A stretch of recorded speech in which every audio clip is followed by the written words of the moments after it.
घड़ी, याद कर ले घड़ी दो घड़ी। गोपाल कृष्ण भगवान की, श्री राम देव जी भगवान की। जो करना है, कोई बहुत ज्यादा समय नहीं बचा है। जिंदगी की शाम कब हो जाए कोई पता नहीं है। करते करते करते तब ये उम्र हो गई है, और अब ये मत सोचो कि अब अगले जन्म में करेंगे, अगले जन्म की नो गारंटी, नो वारंटी।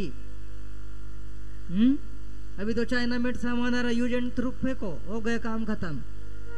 अगले बार भी मनुष्य का जन्म मिलेगा, इस भ्रम में भी मत रहना।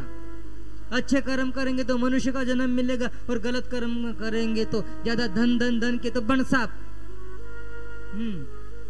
ज्यादा कभी लोभ लालच के तो बन फिर।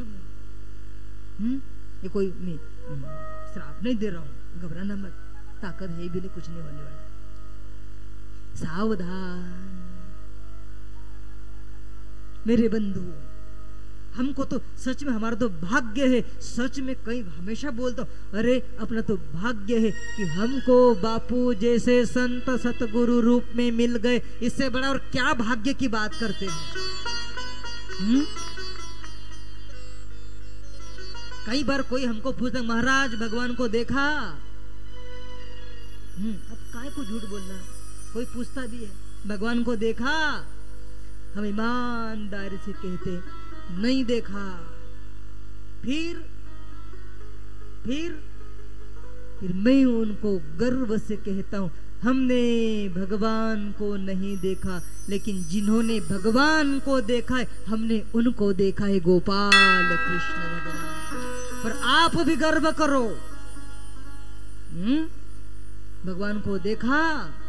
अब तुमने किसी ने देख लिया हो तो बोल देना देखा, पर नहीं देखा हो तो बोलना हमने भगवान को नहीं देखा, लेकिन जिन्होंने भगवान को देखा है हमने उनको देखा है, हमने उनका सत्संग सुना है, हमने उनसे माला ली है, हमने उनके दर्शन किए हैं। ये भी बहुत गर्व की बात है। कितनी बड़ी बात है। सुना है कि एक चरवाहा, एक दृष्टांत छोटा सा समझने जैसा, ध्यान से सुनना।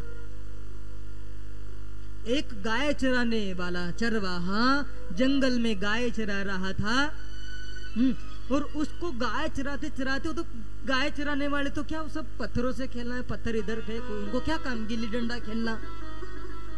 ये सब काम 5-10 साल पहले हुआ करते थे, लेकिन आजकल तो गाय चराने वाले भी मोबाइल में मगन रहते हैं, गोपाल कृष्ण भगवान। और अभी अभी एक थोड़ा सा नया अनुभव आने लग गया, अभी जरा बारीकी से जरा। आजकल तो लोग लेटरिन में जाते हैं, वहां पर भी मोबाइल साथ में, वहां पर भी है भगवान, वहां पर भी 10 मिनट वो ढंग से बैठकर, अरे वो मोबाइल तो वहां हाथ लगाएगा, वो मोबाइल वो 24 घंटे जेब में रखेगा, वो मोबाइल लेकर तो मंदिर में भी जाएगा 24 घंटे, जिसको तो साथ में हाथ दम मार जरा। हे भगवान, हे भगवान, हे भगवान, क्या बोल रहा था, बोल गया, क्या बोल रहा, बोलो। गाय चराने वाले पत्थर से खेल रहे थे, है ना। मोबाइल का ध्यान रखो, हर जगह मत ले जाया करो। वहां मैंने, चलो ध्यान नहीं बाबा, हमारी बदनामी जान दे, लेकिन सावधान, क्योंकि 24 घंटे तुम्हारे हाथ में रहता है, फिर उसी मोबाइल से, उसी हाथ से मोबाइल भी चलाते हो और उसी हाथ से माला भी करते हो। सावधान, हाथ अच्छा साफ सुफ करने के बाद हाथ लगाओ, गोपाल। अब ये ऐसी बातें भी बोलना पड़ेगी, अब क्या करे, अब ऐसी बातें भी बोलना पड़ेगी, सही है कि नहीं, लेकिन ऐसे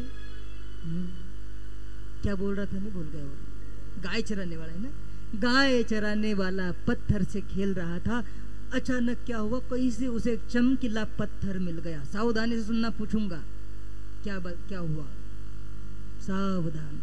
गाय चराने वाला पत्थरों से खेल रहा था, कहीं से उसे चमकीला पत्थर मिल गया और वो उस चमकीले पत्थर से खेलने लगा। एक जौहरी उधर से गुजर रहा था। एक जौहरी उधर से गुजर रहा था। उसने देखा कि ये जो गाय चराने वाला है, ये जो पत्थर के साथ खेल रहा है, ये पत्थर कोई साधारण पत्थर नहीं है, ये तो कोई न कोई हीरा है, हीरा। इस नादान को पता नहीं है कि वो जिसे पत्थर समझकर खेल रहा है वो पत्थर नहीं है, हीरा है, हीरा। वह जौहरी उसके पास आता है और उस गाय चराने वालों को कहता है, एक काम कर, मेरे से 500 रुपए ले, ये पत्थर मुझे दे दे। अब गाय चराने वाला थोड़ा दिमाग तो रखता है। उसने सोचा कि ये मेरे से पत्थर तो 500 रुपए दे रहा, मतलब जरूर कुछ अच्छी चीज है। तो उसने बोला, नहीं नहीं, मैं नहीं दूंगा 500 में। उसने कहा, 1000 रुपए ले, दे दे मुझे। उसने कहा, नहीं लूंगा। फिर कितने लेगा? बोले 5000। कितने? बोलो कितने? कितने? 5000। अब उस जौहरी को लगा कि ये जो इसके हाथ में पत्थर है ये साधारण पत्थर नहीं है, ये तो हीरा है, हीरा, जिसकी कीमत करोड़ों की है, और ये मुझे 5000 में देने के लिए राजी हो गया। इसका मतलब इसे कुछ भी समझता नहीं है। अब उस जौहरी को भी लालच छूटी कि ये 1000 रुपए तक में गया, ये 5000 बोल रहा है, तो अब मैं छोड़कर जाऊंगा तो मान जाएगा, मुझे 1000, 1200, 1500 में दे देगा। अपन ने के कपड़े लेने जाते, जूते ले, अपन ने थोड़ा सा तो करते कि भाव करके चले तो बुला कर देता अपने को। जौहरी को भी ऐसा लगा। उसने सोचा थोड़ा सा आगे बढ़ूं, यही मुझे बोलेगा कि ले जा, 1000, 2000 में ले जा। जौहरी को लालच छूटी। जौहरी उसका थोड़ा सा कि चलो आगे बढ़ेंगे, बुलाकर मुझे देगा। जौहरी थोड़ी से दूर गया और हुआ ऐसा कि उसके पीछे एक दूसरा जौहरी आ गया। उसने देखा कि इसके हाथ में हीरा, हीरा। उसने बोला, कितने में देगा? बोले 5000, क्योंकि इसने तो पहले उसको बोल रखा 5000। कितने में? 5000। उस जौहरी ने जल्दी से जेब में से 5000 रुपए निकाले और उस बच्चे को दे दिया और हीरा लेकर चलने लगा। अब जो पहले वाला जौहरी था, अब वह परेशान होता है। क्या होता है? परेशान। अब वह उस बच्चे को, उस बालक को आकर बोलता, मूर्ख, मूर्ख, तूने जो पत्थर उस आदमी को दे दिया, मूर्ख कहीं का, वो 5000 का नहीं, लाखों का, करोड़ों का है। तूने उसको इतना सस्ता दे दिया, मूर्ख कहीं का। वह जौहरी पहले वाला उस बच्चे को डांटता है। तब वह बच्चा उस जौहरी को कहता है, मैं मूर्ख तो तू महामूर्ख। आई समझ में? मैं मूर्ख तो तू महामूर्ख। बोले कैसे? बोले तुझे पता था कि ये पत्थर साधारण पत्थर नहीं है, ये हीरा है। तुझे पता था, मुझे पता नहीं था। मैंने तो वह पत्थर ना समझी में दे दिया, लेकिन तूने तो जानबूझकर अपने लालच के कारण, अपने लालच के कारण, अपनी थोड़ी सी इसके अकड़ के कारण तूने वह करोड़ों का हीरा 5000 रुपए में मैं तुझे दे रहा था, जरा सी अकड़ के कारण तूने वह हीरा गवा दिया। तूने अकड़ के कारण गवाया, मेरे से गलती हुई, ना समझी के कारण गलती हुई, लेकिन तूने तो जानबूझकर गलती के कारण वह हीरा गवा दिया। मैं तो मूर्ख हूं, मुझे स्वीकार है, लेकिन तुम महामूर्ख है, जानबूझकर अकड़ के कारण तूने वो हीरा गवा दिया। आई बात समझ में? अब मुझे इस दृष्टांत को घुमाकर ये कहना है कि जो लोगों को बापूजी का संदेश नहीं पहुंचा, जिन लोगों ने बापूजी के दर्शन नहीं किए, वो लोग कदाचित उनसे कुछ गलती हो, वो लोग कदाचित अध्यात्म से दूर हो, वो लोग कदाचित व्यसन फैशन में हो, तो उनको भगवान भी माफ करेगा कि इनको कोई समझाने वाला नहीं मिला। लेकिन जिनको बापू जैसे संत समझाने वाले मिल गए, बापू जी के बाद गादी पर हमारे बाबा जी जैसे समझाने वाले लोग मिल गए और उसके बाद भी यदि वह अपना जीवन नहीं बदलता तो ना समझ को तो यमराज भी माफ कर देंगे, बेचारे को कोई मिला ही नहीं समझाने वाला। लेकिन जिनको इतनी परंपरा से समझाने वाले मिले उसके बाद भी यदि वह अपना जीवन नहीं बदलता तो उसको कहीं से उसको फिर माफी मिलने वाली नहीं है। नादान को तो हम भी माफ कर देते हैं, छोटा बच्चा जिसको कुछ पता ही नहीं, उससे कुछ गलती होती तो हम भी माफ अरे इसको बच्चे को पता नहीं। लेकिन जिसको कोई बार बार समझाए उसके बाद भी यदि वह गलती करता है तो उसको माफी मिलती। समझ जाओ मेरी बात। हमको और आपको बापू जैसे संत समझाने वाले हो गए और उसके बाद भी यदि हम अपना जीवन कभी न बदले, हम अपने जीवन से व्यसन और जो भी गलत चीजें हमने कभी दूर नहीं की तो हमको फिर माफी मिलने वाली नहीं है।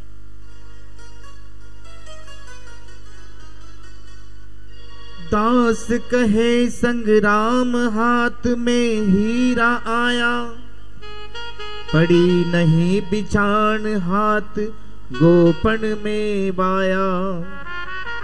सारा हीरा बाबिया पीछे रह गयो एक, पीछे रह गयो एक, जद रोयो माथो टेक, रोयो माथो टेक एड़ा में घना गवाया। दास कहे संग्राम हाथ में हीरा आया, दास कहे संग्राम हाथ में हीरा।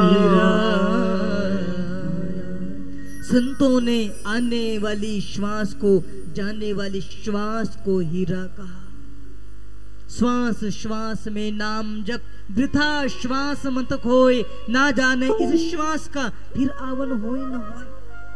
मेरे बंधुओं, संतों का कहना है कि दिन भर में हम 21,800 श्वास लेते हैं। दिन भर में 21,800 श्वास लेते हैं और एक माला में मणि कितनी होती है? 108। 108। हम कम से कम भगवान के नाम की एक माला तो जपे कम से कम।